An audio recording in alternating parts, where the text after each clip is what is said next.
it would be helpful to talk with one of those 23 Republicans who voted against it. So let me bring in Texas Congressman Louis Gohmert, who sits on the House Judiciary Committee and is one of those who said no to this measure. Why did you vote against it? Well, as I said on the floor yesterday, we needed to take on the anti-Semitism that was clearly expressed, a bigotry, a hatred that needed to be addressed, needed to be called out. And you have the Speaker even saying that this wasn't about Congresswoman Omar.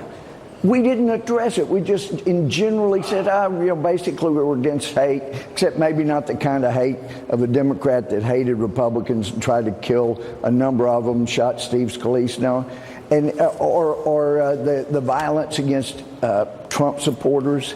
But even as horrible as the shooting of Steve Scalise, there is no moral equivalence to any of those things called out in this resolution yesterday, or even things that weren't named. No moral equivalence to the Holocaust.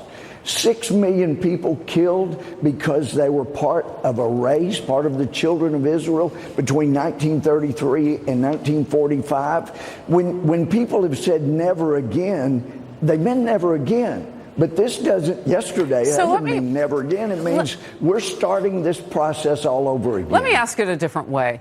If it had not been for Representative Omar's comments, would you have been talking about anti-Semitism on Capitol Hill? And from the examples that you gave, many other things that perhaps need to be spoken about that are outside the realm of this. Well, I'm sure we would have been, because the anti-Semitic feelings are there. They're being expressed, whether it was by her or someone else. But it is critical, whether you're a Bonhoeffer or anybody else, when you hear anti-Jewish remarks being made, and I'm not talking about criticism of somebody who just happens to be Jewish. I'm talking about slandering an entire race of people. Then, it's got to be called out. That's how the Holocaust began. Eventually, people quit calling it out, and then that led to more and more jumping on the bandwagon, and before you knew it, there were 6 million people killed. We just can't let that happen again. And in terms of religion, because that's what we're talking about with the Jewish faith here, not a race of people.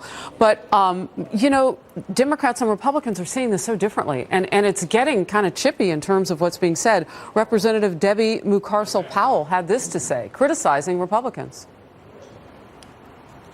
All right, we'll move on. She had said, and we showed you a little bit of what she said earlier, criticizing those of you who went against this.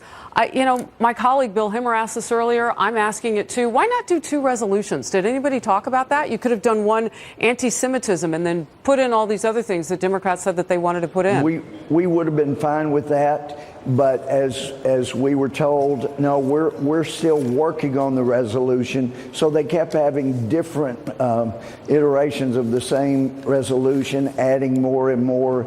They didn't want to call out anti-Semitism directly. They wanted to blend it in so they wouldn't offend anybody. And then the end result was that offended people who are very concerned about another Holocaust coming about someday. So, Harris, you're right. That would have been a good idea. It would have been far better.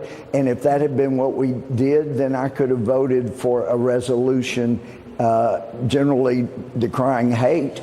But we needed one directly calling out the anti-Semitic comments. All right, Representative Gohmert from the great state of Texas, I appreciate getting your perspective on it. Thank you so much for your time. Thanks for your good questions. Of course.